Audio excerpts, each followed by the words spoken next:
días a todos. Bueno, en primer lugar, soy yo que tiene que agradecer a los organizadores que nos hayan dado la oportunidad de hablar hoy aquí. Y, sobre todo, tengo que hacer una aclaración previa. Y es posible que entre los asistentes que hay hoy aquí muchos se hayan sorprendido de que que el Museo Arqueológico Nacional participe, hablando de redes sociales, en una jornada sobre marketing digital, porque tenemos que reconocer y admitir que somos unos recién llegados en redes sociales y que es más lo que tenemos que aprender, y a eso venimos hoy también, a escuchar a los ponentes que tenemos aquí, que lo que podemos aportar. Dicho esto, lo primero que tenemos que hacer es responder a una pregunta. ¿Por qué llegamos tan tarde a las redes sociales? Hay muchos factores, sin duda, pero uno determinante fue el proceso de renovación integral del museo que afronta a partir de mayo de 2008 y que dura casi 6 años, con un cierre definitivo, con un cierre de puertas del museo durante 2 años y medio. Y es ese periodo de 6 años en el que también emergen las redes sociales con más fuerza en todas las instituciones y, desde luego, en los museos. Grandes referentes como el Prado, el Reina Sofía o el Museo Nacional de Cataluña abren ya cuentas en redes sociales desde 2009 y, posteriormente, en 2011, sobre todo, otros museos más pequeños, pero con mucho entusiasmo y con gran profesionalidad, abren cuentas y hacen un trabajo excepcional, como el Museo del Romanticismo, el Lázaro Galdiano, el de Artes Decorativas, el Cerralbo, bueno, y tantos otros. El Museo Arqueológico Nacional abre sus puertas el 1 de abril de 2014 y ahí sí que es ya urgente la apertura de redes sociales para empezar a interaccionar con el público de una manera en la que no había podido hacerlo hasta entonces y que se estaba quedando muy retrasado. Además, el museo abre con un gran éxito de público, más de 100.000 visitantes en su primer mes, y vemos necesario y urgente ocupar un hueco que en ese momento estaban empezando a llenar otras cuentas que trataban de también suplantar esa identidad corporativa del museo en redes sociales, aprovechando el vacío que existía. Es verdad que la reforma no tiene por qué ser una excusa. Muchas personas, meses antes de la reapertura, reprocharon al museo no haber contado desde dentro ese proceso de renovación, que hubiera sido sin duda muy interesante. Pero también hay que aclarar que la envergadura de la reforma fue tal que había que centrar todos los esfuerzos en otras prioridades. Llegamos a la apertura de esas redes sociales. Se eligen en un principio Twitter y Facebook, que son las que consideramos que pueden ser más útiles para la difusión del museo y a las que podemos llegar, y nos planteamos qué podemos hacer. Tenemos que hacer una precisión también, y es que ni entonces ni ahora el museo cuenta con un equipo, ni siquiera con una persona dedicada exclusivamente a la gestión de redes sociales. Las redes sociales es una función más dentro de un departamento que se dedica también a la gestión de los medios, a la gestión más tradicional de medios de comunicación y a promover la difusión del museo en todos los ámbitos, no solo en el de las redes. Eso, desde luego, lastra mucho el trabajo. No podemos plantear aquí qué deberíamos hacer, sino qué podemos hacer con los medios que tenemos para ir incrementando la comunidad y también incentivar la visita al museo desde las redes y ser también un canal de interacción y diálogo, que es algo que nosotros también pretendemos. Sí que nos marcamos unas prioridades mínimas. Una de ellas es tener la pieza como protagonista. Parece una obviedad, pero me parece importante marcarlo. El museo tiene más de 1 millón de piezas inventariadas, 15.500 en la exposición permanente y que abarcan un arco cronológico amplísimo desde la prehistoria hasta el siglo XIX y, sobre todo, una variedad y una heterogeneidad de temas que prácticamente cualquier aspecto de la vida diaria de la sociedad puede encontrar un correlato en los fondos del museo. Y si no sabemos sacar partido a eso, es más un demérito nuestro, pero no de falta de posibilidades del museo, porque la posibilidad de las colecciones es asombrosa. Realmente el arqueológico es una mina de curiosidades y de anécdotas que podemos volcar en las redes sociales.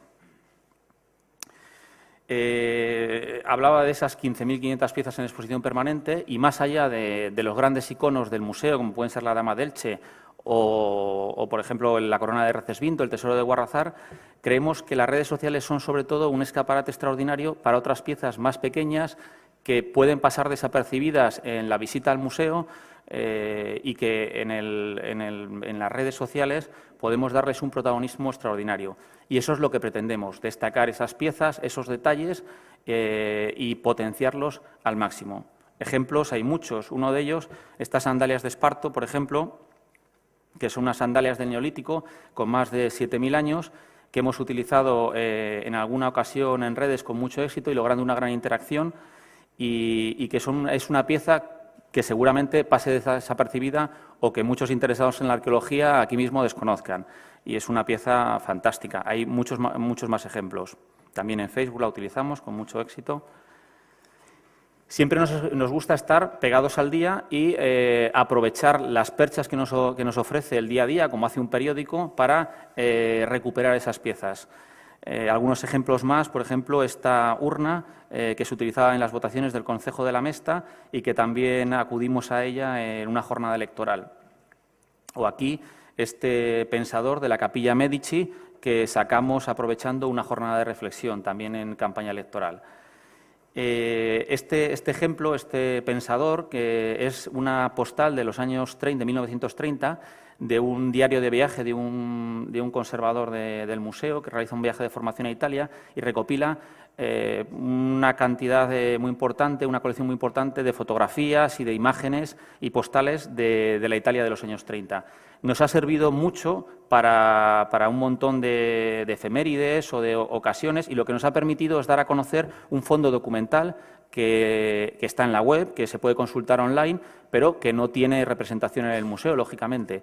Y hemos creado una etiqueta propia, Diario Camps, y ahí se pueden ver todas las referencias y dar visibilidad a un fondo que de otra manera quedaría quizás más oculto.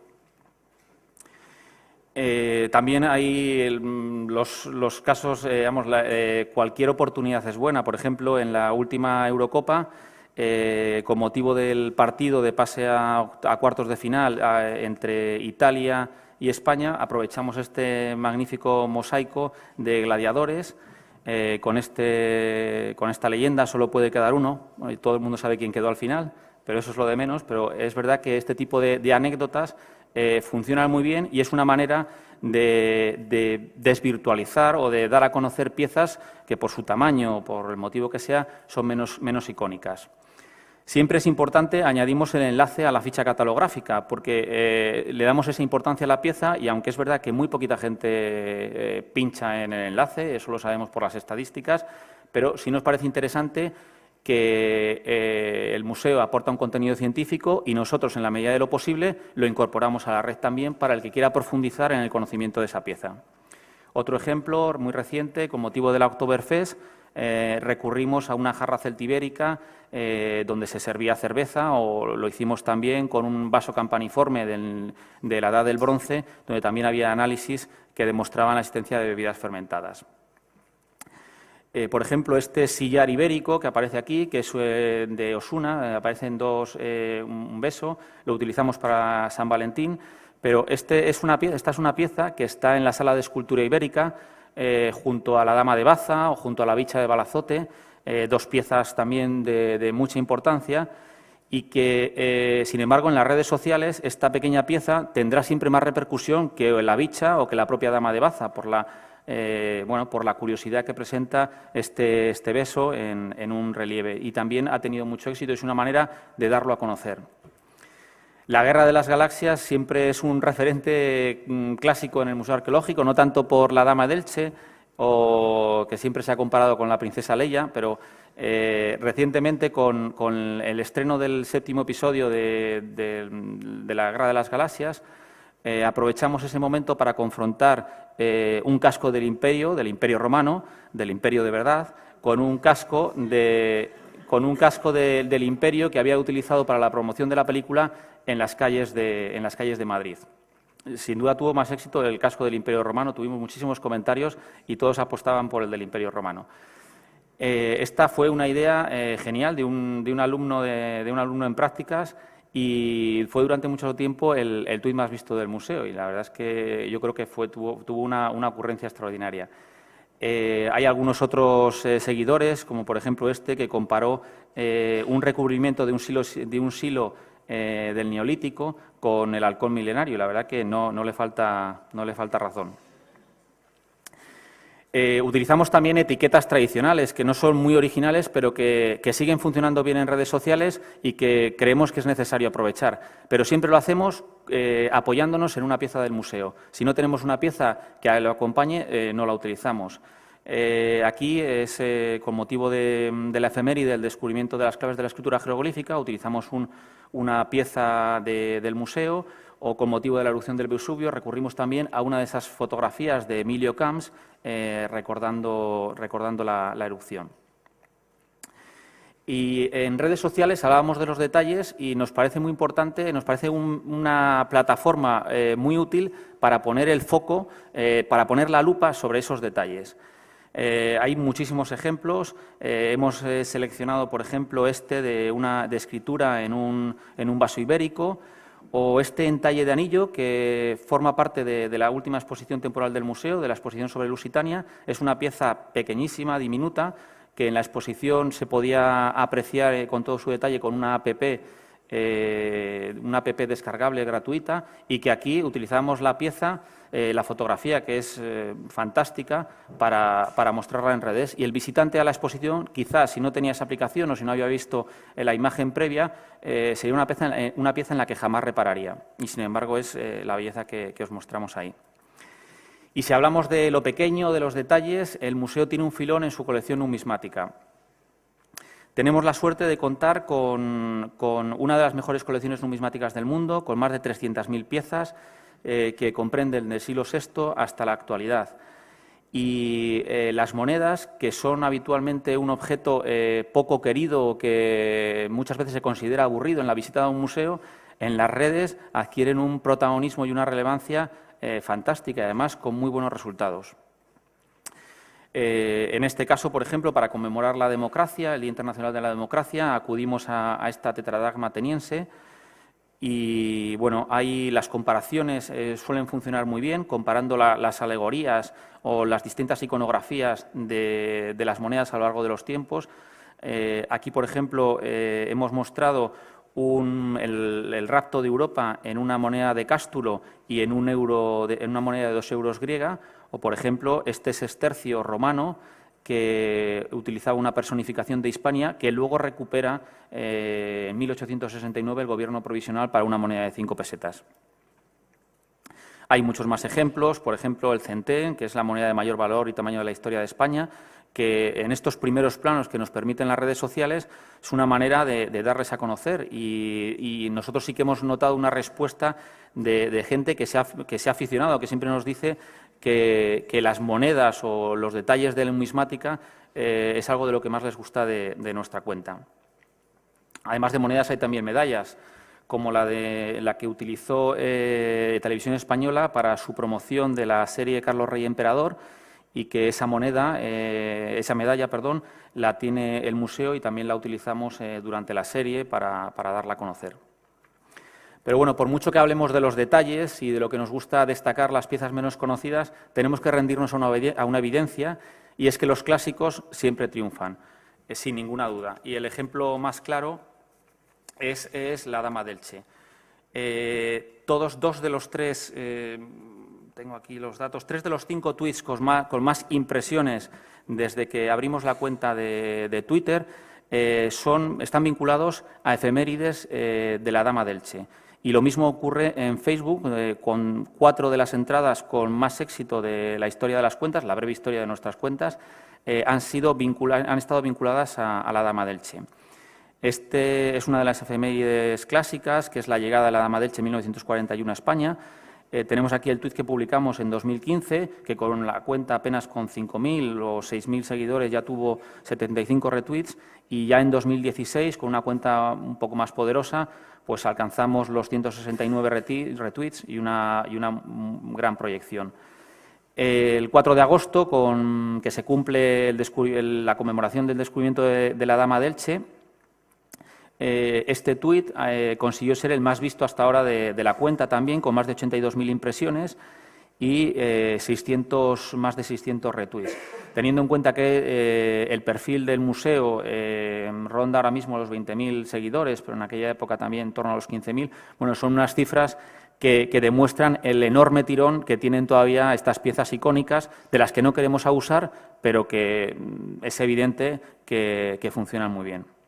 A veces ni siquiera es necesario que haya una efeméride. Este tuit que vemos aquí en la parte inferior solo aparece la dama, pero para anunciar un recorrido por las piezas imprescindibles del museo. Es un recurso que utilizamos de manera periódica y, en este caso, al incluir una foto de la dama, conseguimos que fuera el tercer tuit más visto de todo 2015. Si antes nos reprocharon, hablábamos de que se nos había reprochado no haber contado desde dentro la reforma del museo, sí que consideramos que contar lo que pasa de puertas para adentro es ahora uno de nuestros objetivos y que debemos intentarlo. En ese campo, desde luego, el laboratorio de restauración, todos los trabajos que se hacen en las piezas del museo, los trabajos de digitalización, los trabajos de mantenimiento que se llevan a cabo los lunes a museo cerrado o antes de la apertura de puertas, pues son algunas de las prioridades que tenemos y que nos gustaría incluso continuar potenciando en el futuro. También mostrar los espacios vedados al público, las áreas de reserva, la cámara acorazada donde se guardan esas monedas de las que antes hablábamos, siempre tienen también mucho éxito. Estos tres ejemplos que pongo aquí pertenecen al evento, son tweets que se lanzaron con motivo del evento de Museum Week. Tratamos de trabajar siempre con estos objetivos, independientemente de que haya eventos o no, pero tenemos que admitir que nosotros somos muy partidarios de los eventos en Twitter. Sé que hay otros museos más grandes que reniegan un poco de ellos, pero nosotros reconocemos que para museos pequeños la visibilidad que nos dan este tipo de eventos es enorme. Y pongo solo un ejemplo, la Museum Week del 28 de marzo al 3 de abril, gracias a ella conseguimos por primera vez superar el 1.000.000 de impresiones mensuales en 2 meses consecutivos, cuando lo habitual es que nos movamos en términos de 500, 600.000 impresiones al mes. Antes hablábamos también de la necesidad de llamar a la interacción del público, de comunicarnos con ellos. Es algo que lleva tiempo, que requiere esfuerzo y reconozco que no es de lo que más hemos explotado hasta el momento. Pero sí quería poner este ejemplo, el de un concurso de fotografía que hicimos con motivo de la exposición temporal Una visión inédita de la Alhambra. El Departamento de Difusión propuso que con la complicidad de ese título, proponer a nuestros seguidores que compartieran sus fotos en la Alhambra. La Alhambra es el monumento más visitado de España y contábamos con esa ventaja. Solo pusimos 10 días porque éramos muy escépticos, la cuenta era también todavía muy pequeña y pensábamos que podía ser un patinazo, pero nos apoyó mucho también los perfiles oficiales de la Alhambra y conseguimos que en 10 días se compartieran más de 400 imágenes de todo tipo, también institucionales, de fotógrafos profesionales, de aficionados. Bueno, y los comentarios fueron siempre muy positivos y nos permitió aumentar mucho tanto la interacción, desde luego, como el número de seguidores. Se propusieron dos premios, uno que para 3 fotos finalistas que elegiría el comisario de la exposición y otro para la foto más retuiteada, que fue esta, por cierto, fantástica, y reconozco que funcionó muy bien y que es algo por lo que tenemos que apostar en el futuro. Hablábamos también de potenciar lo que no se ve y en ese afán por potenciar lo que no se ve nos gusta llegar incluso más allá. Yo creo que es una de las fortalezas que tienen las redes sociales, de contar una historia, contar un relato, incluso servir de fuente de información para los medios tradicionales. Eso es algo que desde luego yo creo que funcionaría muy bien, que hay que trabajar, pero que nosotros tenemos una experiencia, que es la que voy a contar aquí ahora, que creo que fue un éxito. Esta escena que pongo aquí, que parece más de una película de alarmas biológicas, sucedió en la tarde del 5 en la tarde del 5 de junio. Ese día, un momento, voy a contarlo bien, porque si no, esta escena se produce en la tarde y en la madrugada del 6 de junio. El MAN escanea 4 momias de su colección de arte egipcio en un equipo de tomografía computarizada del Hospital Quirón Salud de Madrid. Es una experiencia pionera en España, pero que también había llevado a cabo hace unos años el Museo Británico. Y en este caso, además, el proyecto científico fue grabado para un documental que emitirá próximamente Televisión Española. Todo el proceso se llevó a cabo una vez cerrado el museo, entre las 3 horas del domingo y las 4:30 de la madrugada del lunes, siguiendo un estricto protocolo para garantizar las mejores condiciones de conservación de las momias durante las 4 horas en las que estuvieron fuera del MAN. Este estricto protocolo impedía lo que en otro caso hubiera sido deseable, una convocatoria de medios para cubrir y dar mayor repercusión a una actividad, a una acción inédita en España.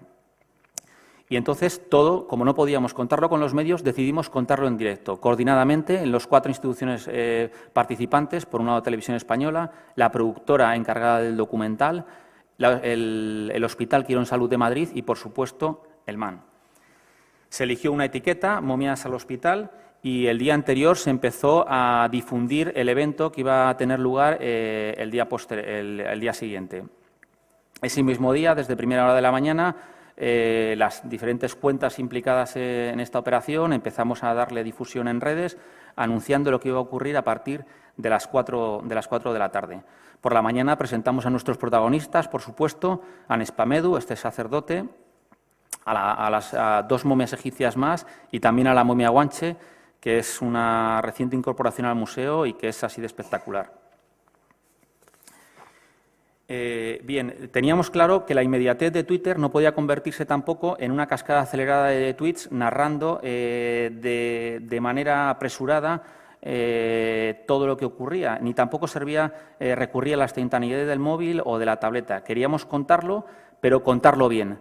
Definimos 5 momentos que considerábamos que eran los que marcaban un relato coherente y que podía servir al usuario, a quien en ese momento quisiera consultar las redes, lo que estaba pasando en el MAN durante toda esa jornada.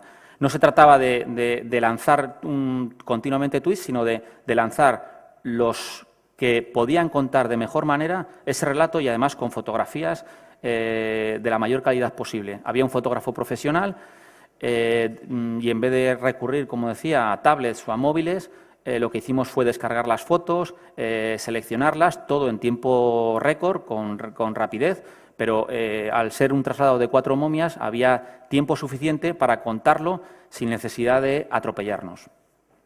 ¿Cuáles eran esos 5 momentos clave que queríamos contar?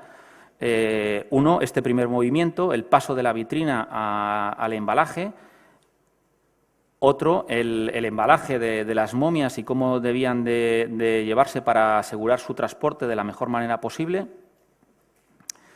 Otro, el transporte, el momento del transporte.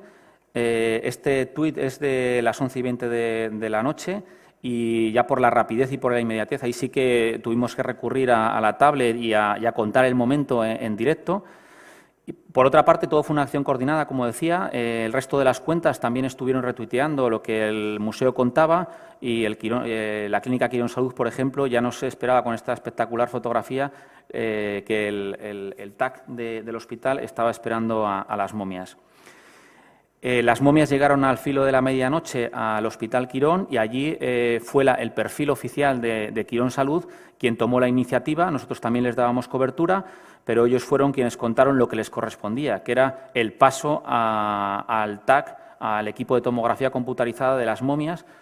Y esto ya, la primera momia que pasa al TAC fue en Nespamedu y ya estamos hablando de la 1 de la madrugada. Los tiempos se nos fueron un poco, los plazos no se cumplieron como estaban previstos, es lo que tiene el directo, pero entendíamos que había que contarlo independientemente de la hora que fuera y que había que contarlo para el que lo estuviera siguiendo o simplemente como un documento de lo que estaba ocurriendo en ese momento.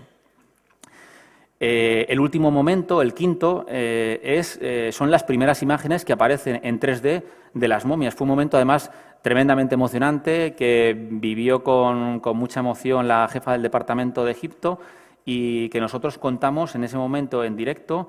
Además, las imágenes eran espectaculares. Al día siguiente pudimos ofrecer a los medios y también en redes sociales esas virtualizaciones 3D de los cuerpos de las momias, y lo hicimos. A esta hora ya era la 1:30 de la madrugada. Hay que recordar que las momias regresaron al museo esa misma madrugada, pero a las 4:30. Nosotros es verdad que nos retiramos un poquito antes.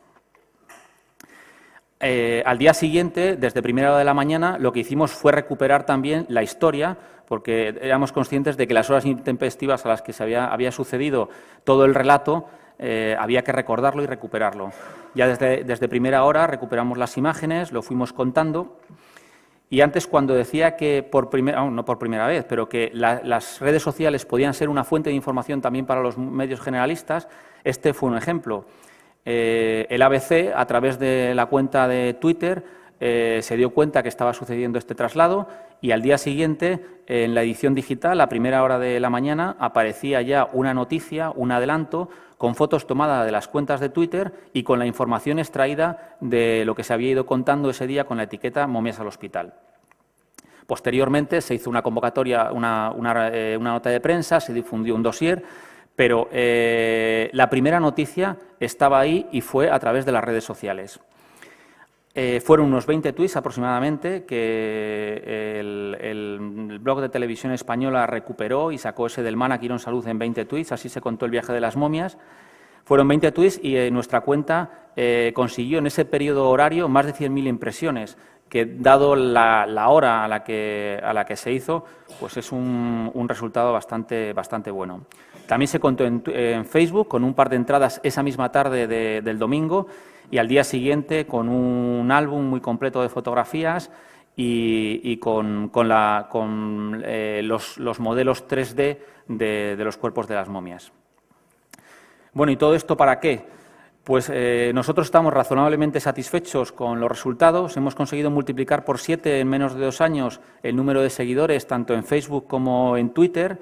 Es verdad que Twitter hemos notado ahora un retroceso en la progresión de seguidores, que también creemos que es algo habitual en otros perfiles, pero estamos muy contentos y poco a poco vamos generando una comunidad muy activa y sobre todo que genera bastante interacción a pesar de ser todavía muy escasa. Tenemos unos 29.000 seguidores en Facebook, que no está mal y luego en Twitter somos un poco más discretos con 20.000 seguidores. Para un museo como este, que tiene una base de visitantes anuales de más de 600.000 personas, pues sigue siendo una cuenta, tenemos que reconocerlo, modesta. Pero bueno, llevamos poco tiempo y estamos intentando crecer lo más rápido posible. Proyectos de futuro. Antes Carmen Marcos ha mencionado uno que ya no es un proyecto de futuro, es un proyecto real, pero muy reciente, que es la apertura de una cuenta en Sketchfab, una plataforma para compartir piezas en 3D. Somos uno de los museos con más piezas en este momento en el mundo y, desde luego, con la mejor colección de cerámica griega. Son casi 30 piezas de cerámica griega que están disponibles a un clic desde cualquier dispositivo móvil, también en una pantalla instalada en la sala del museo. Y realmente es un proyecto en el que estamos muy satisfechos. Queremos crear un perfil de Instagram. Este museo no puede estar a estas alturas en Instagram, es verdad, y tenemos que crear un perfil que inauguraremos, seguramente estrenaremos en este mes. Y el próximo año, con motivo del 150 aniversario del museo, queremos aprovechar el material audiovisual que tiene el MAN distribuido en las salas. Son casi 2 horas de producción audiovisual en 55 vídeos muy cortos, de 3-4 minutos, muy didácticos, con una factura extraordinaria, y creemos que podemos difundir también, o por lo menos partes o cortes en Twitter y en Facebook, y estamos seguros de que funcionará muy bien. También con ese aniversario tan redondo, 150 años, contaremos el MAN en 150 tweets. Y eso es todo, nada más.